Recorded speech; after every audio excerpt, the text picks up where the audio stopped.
دوستو آداب، میں ہوں آپ کا میزبان ڈاکٹر امجد علی بابر۔ آداب قبول کیجیے۔ دوستو، اسرار اردو کے تحت میں آج کافی دیر کے بعد آپ سے ملاقات کر رہا ہوں اور آپ سب کی فرمائش پر، طلبہ کی فرمائش پر ایک اہم موضوع لے کر، ایک بڑے شاعر کو لے کر آپ کی خدمت میں حاضر ہوں۔ جس سے پہلے کہ ہم مزید آگے بڑھیں، آپ چینل کو سبسکرائب کر لیں اور شیئر کرنا نہ بھولیں۔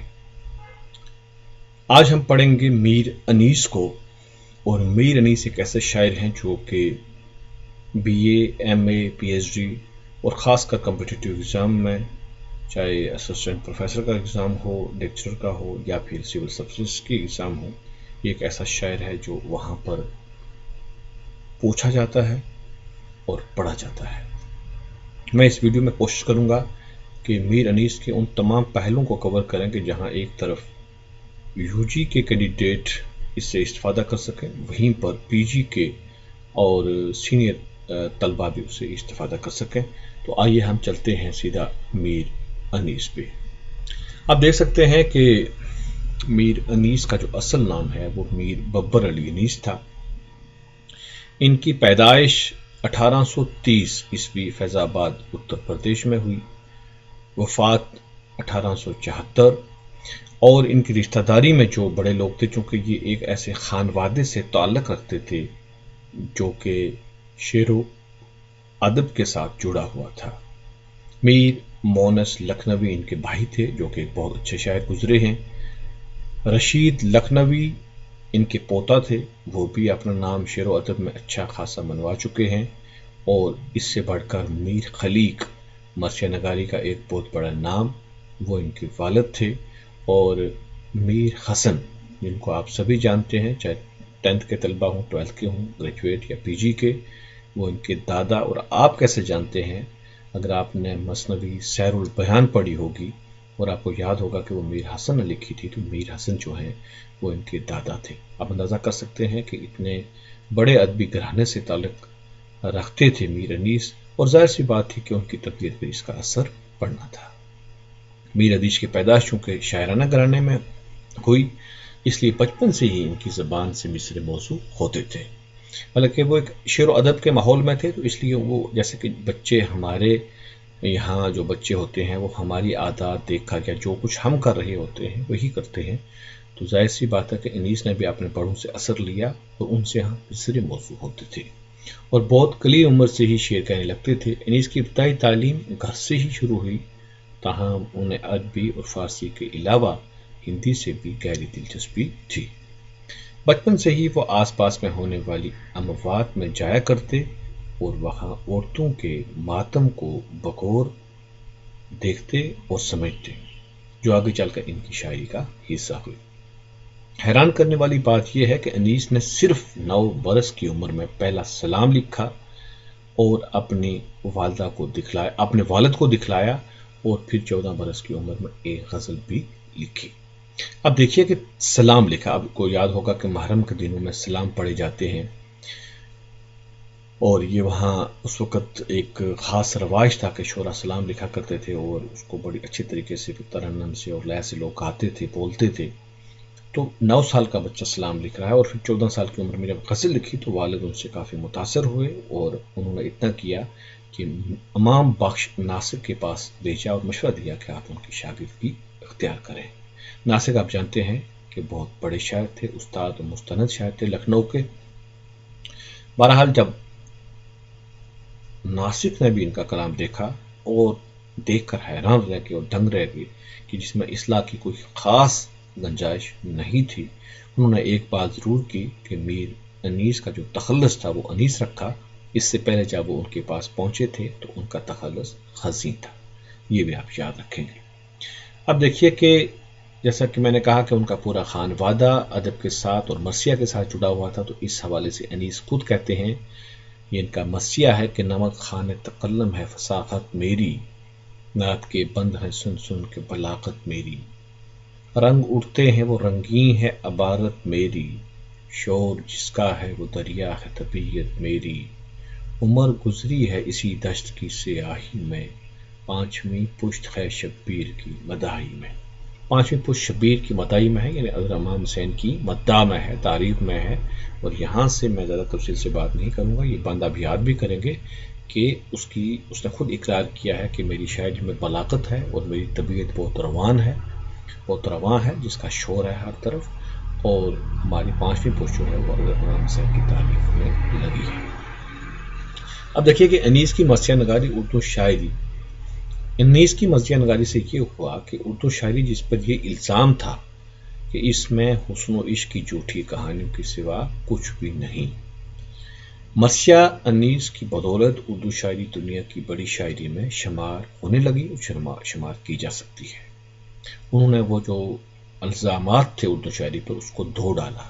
بلا شبہ انیس اردو زبان کے سب سے بڑے مرثیہ نگار ہیں، انہوں نے اس صنف کو بام عروج تک پہنچا دیا اور ہر دور میں اس بات کا اعتراف بھی کیا جاتا رہا ہے۔ میر انیس ہماری زبان کے عظیم شعراء میں سے ایک ہے۔ ہماری زبان کے اگر ہم مرثیہ سے باہر بھی نکلیں تو انیس بڑے شاعر ہیں، بلکہ موضوعات شعر کو وسعت دینے کے اعتبار سے ان سب میں بلند مقام رکھتے ہیں۔ جس طریقے سے انہوں نے شعر کو وسعت دی، اور شعر سے وسعت دینے سے مراد یہ ہے کہ اس میں طرح طرح کے مضامین اور طرح طرح سے لائے، مختلف رنگ سے لائے، تو اس میں یہ سب سے آگے نکل جاتے ہیں۔ میر انیس کا نام مراسی کے میدان میں آفتاب کی مانند ہے، یعنی کہ سورج کی مانند چمکتا ہے، اور جس طرح انہوں نے اس نازک موضوع کو نبھایا ہے وہ فارسی مرثیہ نگاروں سے بھی آگے نظر آتے ہیں۔ فارسی مرثیہ نگار جو ہیں وہ بہت آگے تھے مراسی کے میدان میں، لیکن جس طریقے سے انیس کام کرتے ہیں تو ہمیں وہ فارسی مرثیہ نگاروں سے بھی آگے نظر آتے ہیں۔ انیس اپنے مراسی میں جب واقعہ نگاری کی تصویر کھینچتے ہیں تو واقعہ آنکھوں کے سامنے نظر آنے لگتا ہے۔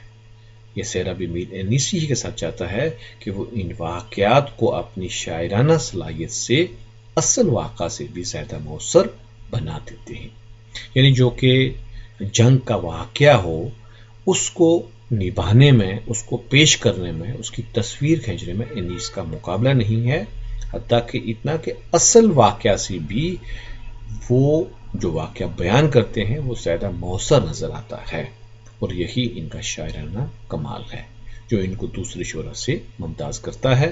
اس حوالے سے آپ چند شعر دے سکتے ہیں کہ ایک دم کی بھی ہمیں تو جدائی ہے تم سے شاک، کیا کیجئے نصیب میں تھا صدمہ فراق، لالی اجل پکڑ گریباں سوئے عراق، بولو زباں سے کچھ نہ رہ جائے اشتیاق، چپکے یوں ہی رہو گی تن پاش پاش پر، کیا بہن بھی کرو گی نہ میرے لاش پر۔ میر انیس کی مرثیہ کی خصوصیات پر تبصرہ کرتے وقت اس بات کا خاص طور پہ خیال رکھا جانا چاہیے اور نہایت ضروری ہے کہ عام روش سے ہٹ کر، خاص کر میں نے اس ویڈیو میں کوشش کی ہے کہ جو ہم اکثر میر انیس پہ بات کرتے ہیں تو اس میں چند جو باتیں گنا دی جاتی ہیں جس نے اردو شاعری کو میر نے جس نے بام میں عروج پہ پہنچا ہے، ان کی شاعری میں ہم صرف اتنی بات دیکھتے ہیں کہ میر کے کلام میں جو استعارات شامل کیے گئے ہیں یا تشبیہات شامل کی گئی ہیں یا ان کا انداز بیان کیسا ہے، ان کا تخیل کیسا ہے، یا انہوں نے ادبی صنعتوں کا جو استعمال کیا ہے، ہم انہیں کو دیکھتے ہیں۔ لیکن اس سیشن میں میں نے کوشش کیا کہ اس سے ہٹ کر میر انیس کا معیار چند اور باتوں پر بھی متعین کیا جائے۔ اس میں یہ 10 چیزیں ہیں، آپ دیکھ لیجئے۔ فصاحت کا تصور، جذبات نگاری میر کے ہاں کیسی ہے، کردار نگاری کیسی ہے، واقعہ نگاری کیسی ہے، جنگ کے بیانات کیسے کرتے ہیں، انفرادی جنگ اور مناظرت قدرت، اخلاقی پہلو اور جو مکالمے پیش کرتے ہیں مراسی میں یا پھر ان کا نظریہ شاعری۔ یہ وہ خصوصیات ہیں جن میں میر انیس نے نئے زاویے اور جہت پیدا کی ہے۔ فصاحت کیا ہے؟ انیس کی شاعری کی خصوصیات صرف لفظ کی نشست و برخاست تک ہی محدود نہیں ہے، بلکہ انیس نے لفظ اور معنی میں ایک اعلیٰ ربط پیدا کیا ہے۔ انہوں نے اپنی شاعری میں لکھنؤ کی ادبی فضا کو خوب بڑھتا ہے۔ ان کے ہاں نفاست، توازن اور تناسب درجہ اتم موجود ہے۔ اب فصاحت ان کی شاعری کا ایک اہم پہلو ہے، اور فصاحت کیا ہوتی ہے کہ الفاظ کا صحیح استعمال معنی کے ساتھ جوڑ کھاتا ہو۔ نشست الفاظ کی کیسی ہے، کس طرح سے کون سا لفظ کہاں پہ آ رہا ہے، میر نے نہ صرف یہ کیا بلکہ معنی اور لفظ میں خوبصورت ایک رابطہ پیدا بھی کیا ہے جو دوسرے شعراء کے ہاں ان کے مقابلے میں کم نظر آتا ہے۔ دوسرا پوائنٹ آپ دیکھیے، جذبات نگاری۔ ارسطو اس بات کو تسلیم کرتا ہے، جو فلاسفر تھے ارسطو، ارسطوٹل، کہ ہمیں جذبات کو مخاطب کہ المیہ جذبات کو مخاطب کرتا ہے۔ اب ٹریجڈی، المیہ ہوتا ہے ٹریجڈی، کہ وہ کہتے ہیں کہ جو ٹریجڈی ہے وہ جذبات کے ساتھ جڑی ہوتی ہے، وہ انہی کو مخاطب کرتی ہے۔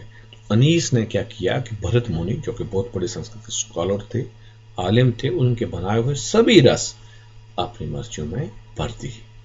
انہوں نے مختلف مقامات پر مختلف نفسیاتی رویوں کے کامیاب نمونے پیش کیے ہیں، چاہے بی بی سغرا کا کردار ہو، حضرت عباس کا یا حضرت حسین کا، سب کے حالات و واقعات کو الگ الگ انداز سے پیش کرتے ہیں۔ یعنی اس میں وہ یہ نہیں کرتے کہ سبھی کو ایک ہی طریقے سے کرتے، بلکہ الگ الگ، جیسے جیسے بی بی سغرا کا کردار ہے تو ویسے نبھایا ہے، اور جیسے حضرت امام حسین کا ویسے نبھایا ہے۔ اب دیکھیے شعر کے نزدیک تھا دل چیر کے پہلو نکل آئے، اچھا تو کیا منہ سے یہ آنسو نکل آئے۔ اور پھر حضرت عباس کا دیکھیے کہ گردن جھکائی تانا ادب میں خلل پڑے، قطرے لہو کے آنکھوں سے لے کر نکل پڑے۔ اب حضرت عباس جب حضرت امام حسین کو ملتے ہیں کہ وہ گردن جھکا کر ملتے ہیں کہ یہ نہ ہو کہ ادب میں کوئی خلل پڑ جائے، لیکن ایسا ہوا کہ آنکھوں سے لہو کے قطرے یعنی خون کے قطرے بھی نکل پڑے۔ اگلا ہے جی کردار نگاری۔ جو کردار نگاری ایک اہم چیز ہے، اور مرثیہ ایک ایسی صنف ہے شاعری کی جس میں ڈرامائی پہلو بہت ہوتے ہیں، تو اس اعتبار سے یہاں کردار نگاری نبھانی پڑتی ہے۔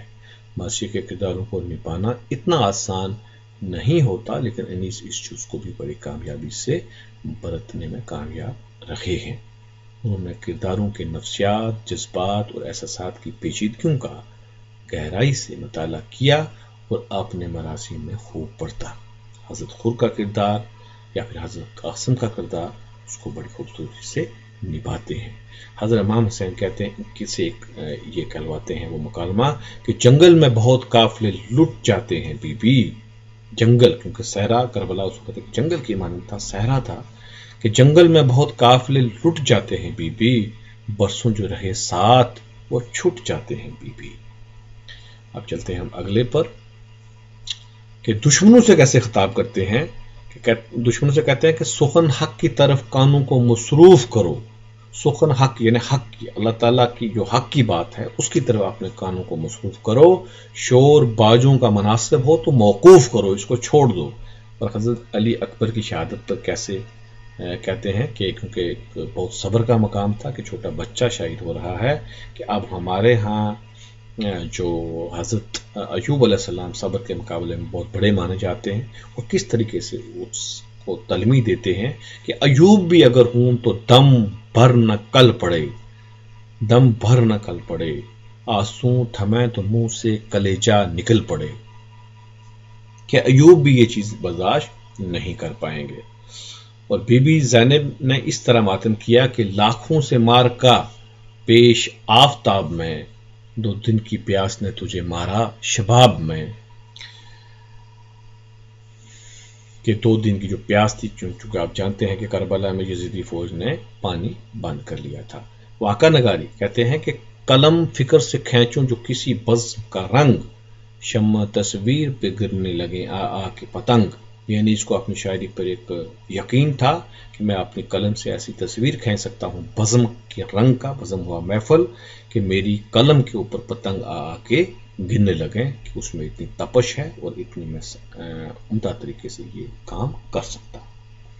میدان جنگ کا سین دیکھیے، ایک شعر کے نعرے تھے کہ حیدر کے دلیروں سے دغا ہے، گھوڑے بھی بھڑکتے تھے کہ شیروں سے دغا ہے، کہ میدان جنگ میں جو دغا ہوا کربلا میں، کہ اس کے اوپر ایک نعرے لگ رہے تھے چاروں طرف کہ حیدر کے جو دلیر بچے تھے، فرزند تھے، جگر تھے، ان کے ساتھ دغا ہے۔ اب گھوڑوں کے بھڑکنے کا بڑا عمدہ سے صنعت تعلیل اس نے استعمال کیا ہے میر انیس نے، کہ گھوڑے بھی بھڑکتے تھے کہ شیروں سے دغا ہے، کہ جو شیر تھے یعنی حضرت امام حسین اور ان کے رفقا، ان کے ساتھ دغا ہو رہا ہے۔ احمد کا شعر دیکھیے کہ دوسرے دوش پہ شملے کے جو پھل کھاتے تھے، کاکلے حور کے سب پیچ کھل جاتے تھے، کہ جب ان کے شملے جو ہیں وہ بل کھا رہے تھے، اور حوریں جو جنت میں جو تھیں ان کو دیکھ دیکھ کر، یعنی ان شہداء جو شہید ہونے جا رہے تھے ان کی طرف ان کے بھی جو کاکل تھے، زلفیں تھیں، وہ بل کھا رہی تھی۔